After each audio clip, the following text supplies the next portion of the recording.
to another video. We're doing what's inside a drone controller. Okay, it's not another, but fine. Doing what's inside a drone controller. I already took off. There we go. Here's the screen. Has a wire coming out. Side of it. I can't do this. Okay. Side of it.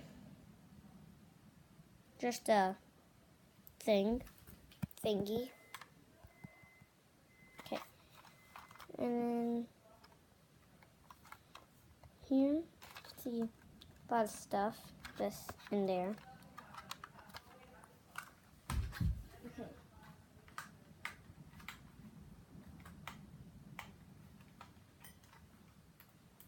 Okay, so you can see inside, when I push this red button, pushes against this thing.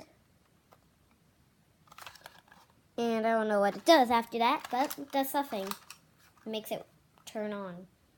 Ugh. Just trying muscle to try and get this open. It's not working that well. Okay. Ooh. But yeah, it is just like what's inside a drone controller. Not much, but try and get some more stuff in here. I mean, take it out more. Yeah, so just bye. Try and take it more off, but bye.